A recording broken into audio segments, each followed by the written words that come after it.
جیسے کہ ہم سنت جماعت سے تعلق رکھتے ہیں ہاں ہاں اور آپ اہل حدیث میں مجھے پتا چلا ہے اچھا یہ مفتی صاحب اہل حدیث ہے، اچھا کیا ہم ان سے فتوا لے سکتے ہیں؟ اچھا ٹھیک ہے، کیونکہ کئی مسئلے ہو جاتے ہیں سنت جماعت کے ہو رہا ہے اہل حدیث کے ہو رہا ہے، ٹھیک ہے۔ جیسے کہ طلاق کا مسئلہ ہے، کئی ہمارے یہاں کہتے ہیں کہ طلاق اگر 3 بار کسی نے کہہ دی تو ہو جاتی ہے، لیکن اگر آپ میں ہے کہ اگر کوئی شخص کھڑا ہو کے 100 بار بھی کہہ دے وہ 1 بار ہی کہلائے گی۔ مولانا کے جواب سے پہلے میں وضاحت کر دوں کہ کئی علماء ہمارے پاس آتے ہیں آپ جیسے، وہ آ کے فتویٰ اپنی مطلب لے کے جاتے ہیں کہ یار ہمارے ہاں تو شاید گنجائش نہیں ہے تو آپ کے ہاں گنجائش ہے، تو یہی پوچھنا ہے کہ اس طرح سے اگر ہم ایک دوسرے کے جماعت سے لینے لگے فتوے تو اس طرح تو معاشرے میں لڑائیاں بن جائیں گی۔ ٹھیک ہے آپ بند کریں، آپ کو جواب دیں، میں جواب دیتا ہوں۔ Thank you very much. اب دوسری بات جو آپ نے کہی نا کہ آپ اہل سنت اور جماعت سے اور میرے بارے میں کہا میں اہل الحدیث ہوں، اصل میں یہ چیزیں میں کئی مرتبہ کہہ چکا ہوں کہ میرے بارے میں یہ اپنے دلوں سے نکال دینی چاہیے۔ میں یہاں جب بیٹھتا ہوں میں نہ اہل الحدیث ہوں، نہ اہل سنت ہوں، نہ اہل تشیع ہوں، نہ میں بریلوی ہوں، نہ دیوبندی، ایک مسلمان ہوں۔ جس کی جو بات صحیح ہوتی نا، اگر بچی آپ میرا پروگرام سن رہی، میں کتنی مرتبہ کہہ دیتا ہوں کہ یہ مولانا رضا خان بریلوی رحمۃ اللہ علیہ نے کہا ان کی بات ٹھوس، یہ مولانا اشرف علی تھانوی رحمۃ اللہ نے کہا ان کی بات سچی ہے۔ میں نہیں کسی گروہ کا پابند ہے، بالکل جو بات حق ہوگی اس کو لیں گے۔ باقی یہ تو آپ کو پتہ ہی ہے کہ اہل الحدیث تو صحیح معنوں میں ہے نا، وہ یہی ہے کہ وہ کسی گروہ میں نہیں ہوتے، ان پڑھ اہل حدیث کی بات نہیں، جو اہل حدیث عالم ہوگا وہ ہر ایک کی پڑھے گا سنے گا، جب اس کو دلیل سے کسی کی بات پکی نظر آئے گی قرآن و حدیث کے مطابق یہ ہے تو اس پر وہ فتویٰ دے گا۔ فرق یہی ہے کہ یہ لوگ ایک گروہ میں بند رہتے ہیں،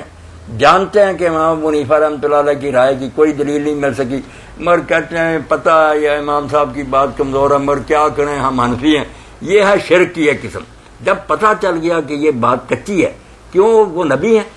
دوسرے اماموں نے گناہ کیا، شافعی مالک احمد نے، آخر پیرانے پیر رحمۃ اللہ علیہ کے آپ ختم دلاتے ہیں سب کو، وہ حنبلی تھے۔ اب اگر امام ابو حنیفہ کے مذہب سے باہر نکلنا جرم ہے تو ان کا تو دین ہی گیا پیرانے پیر کا، وہ رفع دین کرتے تھے، آمین اونچی آوازیں، کتاب پڑھ لیں، حنبلی تھے، ہر عالم سے پوچھیں حنبلی تھے کہ نہیں پیرانے پیر۔ تو یہ کوئی نہیں دین میں کہ اس گروہ میں رہو جس کی بات پکی وہ لوگ۔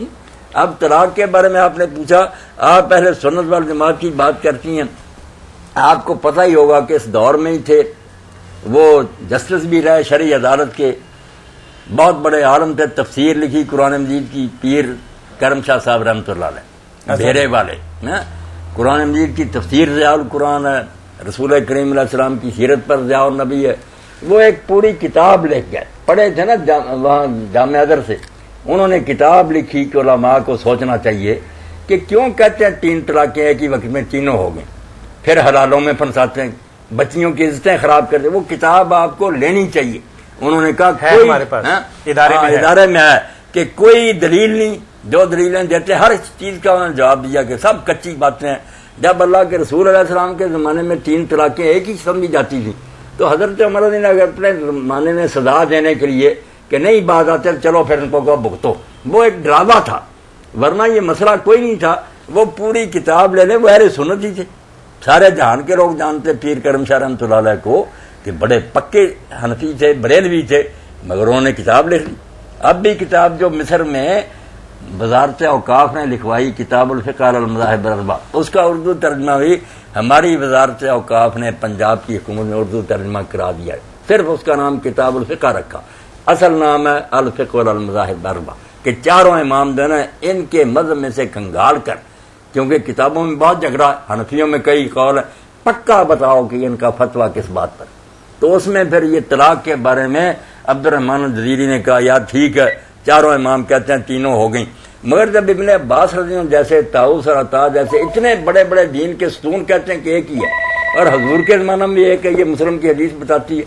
تو کیوں مسیح ہم پابند ہیں کہ ان اماموں کے پیرو رہے اور لوگوں کو حلالوں میں پھنسائیں؟ جی السلام یہ علیکم، فتویٰ اختیار کرو، 4تھی جلد میں پڑھنا چاہیے۔ وعلیکم السلام ورحمۃ اللہ۔